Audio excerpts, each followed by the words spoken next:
allure of the stars has always been irresistible. To increase his knowledge of the heavens, man turned to one of his oldest materials, glass. This is the story of the steps that have brought the stars closer. Steps on a stairway of glass.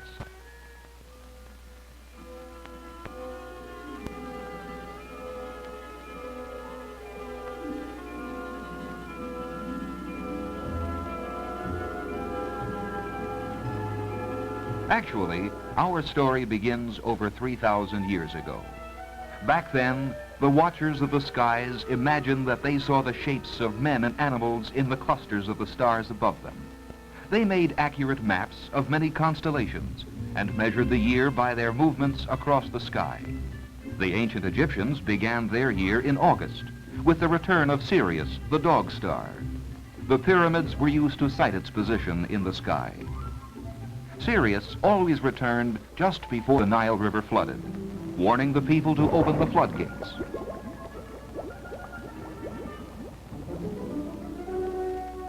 Over 1,000 years ago, the Chinese had developed elaborate devices to plot the paths of the sun, moon, and the stars. But these instruments depended on man's unaided eye and could not truly unlock the mysteries of the universe. In 1600, a Dutch maker of eyeglasses, Hans Lipperhey, discovered that two lenses combined made things appear to be closer. He called his invention a spyglass because it was used to search for distant objects such as enemy ships and soldiers. In Italy, Galileo heard of the new invention and built an improved telescope to study the heavens. Galileo's first observations through the telescope showed that the planets are worlds like our own. The 4 brightest moons of Jupiter are still named in honor of Galileo, who discovered them. Astronomy now began to make giant strides forward with the help of glass. A German astronomer, Johannes Kepler, plotted the orbit of Mars around the sun.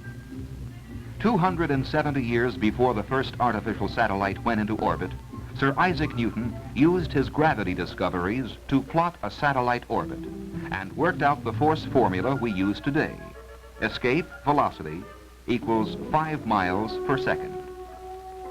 The tool that aided these first steps toward the space age was the refracting telescope. The main parts are the objective lens and the eyepiece. Light travels through this lens and is focused to form a tiny image at the bottom of the tube. The observer magnifies this image with the eyepiece. A telescope is essentially a light-gathering instrument. The larger and more perfect the lens, the more light it can gather and the further man can see. Refracting telescopes improved over the years. A major step came in 1790 when a Swiss glassmaker developed the first true optical glass. For over 100 years, all optical quality glass was produced in the same slow, costly manner. The glassmaker patiently stirred a pot of molten glass. After cooling, the melt was broken into large chunks. Imperfections and bubbles were then shipped out, and the remaining pieces were reheated and pressed into shape. From 2,000 pounds of glass came less than 200 pounds of usable material. Today, thanks to technical development at Corning, flawless optical quality glass is mass-produced in huge volumes, the product of automatic equipment for eyeglasses, telescopes, cameras, and scientific instruments. Man knew that to increase the reach of his vision, he must increase the size of his light-gathering lens. But increased size means increased lens weight. A really long-distance refracting telescope would become a monstrous thing that would tend to collapse of its own weight. A whole new optical system was devised. The light-gathering lens was replaced by a mirror mounted at the base of the tube where it could be easily supported. Light rays entering the open end of the tube are reflected into a small mirror where they are again reflected to the focal point of the magnifying eyepiece. Because of this action, the new system is called a reflecting telescope. Now, larger telescopes could be built to reach further into space. In 1928, a maker of giant telescopes, Dr. George Ellery Hale, began to dream about a huge 200-inch reflecting telescope. Making such an enormous light-gathering mirror presented a problem. Steel, or ordinary glass, will expand under heat, shifting the critical focal point of the mirror. What hard, rigid material could be used? A material that would not alter its shape when the surrounding temperature changed.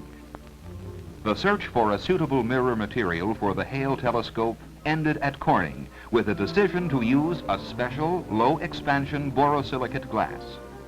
In 1934, 2 crews of men poured 42,000 pounds of molten glass in 6 hours to form the 200-inch disc.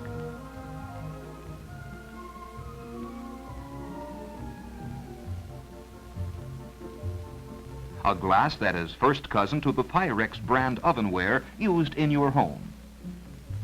Over the years, the Corning glassmakers cast many telescope mirror blanks made of similar borosilicate glass.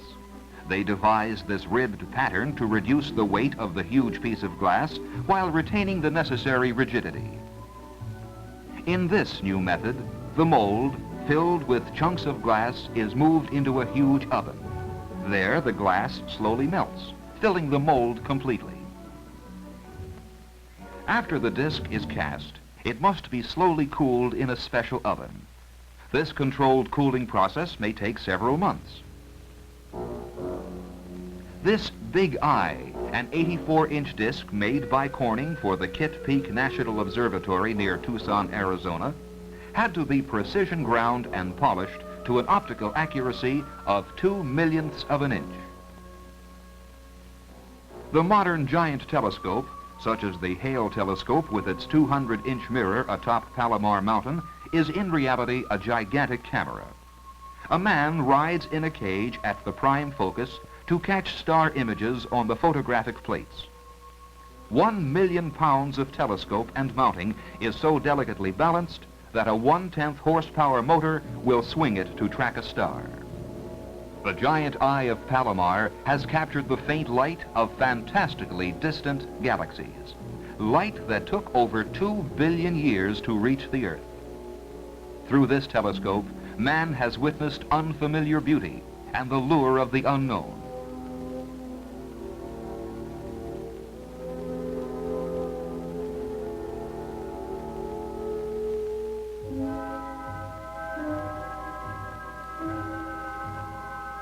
The further he can see, the greater mysteries he uncovers.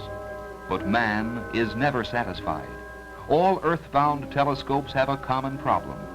The Earth's atmosphere diffuses and distorts his view of the heavens.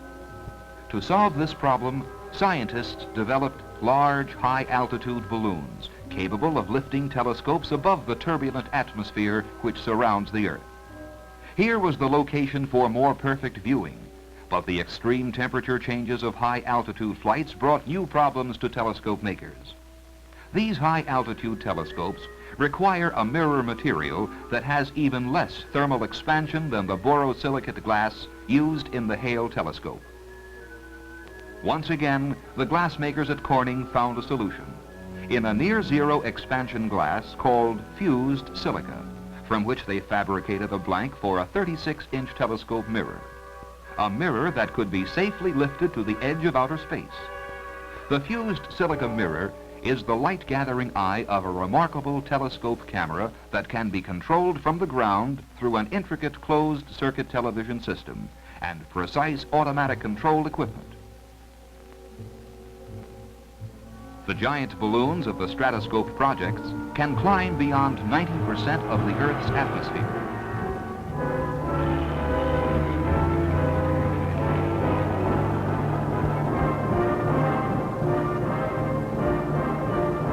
At this altitude, the small airborne telescope provides details of the stars with far greater clarity than the 200-inch telescope at Palomar. One of the first projects for these remote-controlled telescopes was to study the nearest star, our own sun. Earthbound telescopes have revealed the sun's violent nature. Better details of the sun's surface would give man information about the way heat is transported outward from the depth of a star.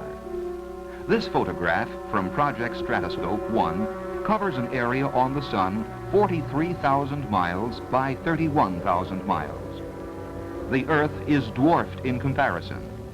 Man is succeeding in obtaining his closer look. The building blocks for this stairway to the stars are the product of glass technology. Lightweight mirrors of fused silica have been developed for use in satellites and airborne telescope systems. An unusual sandwich construction will reduce by half the weight of mirrors' space optics. Glass components for electronic circuitry will relay new information back to Earth.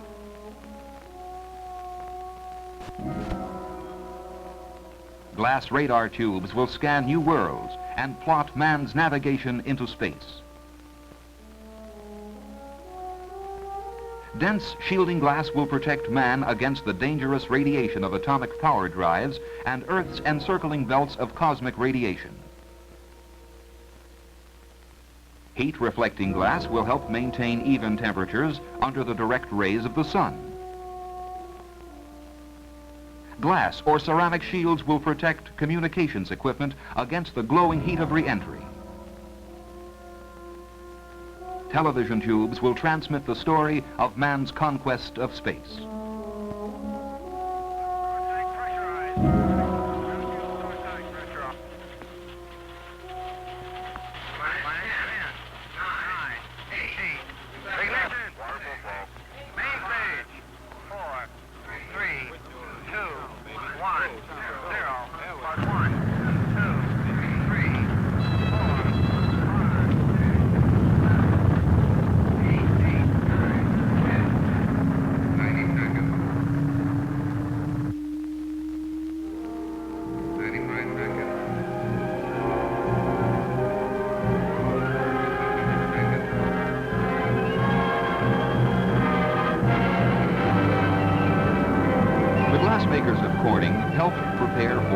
Venture into outer space with viewports and radar windows that withstand the penetrating cold beyond our atmosphere and survive the shock and consuming heat of re-entry.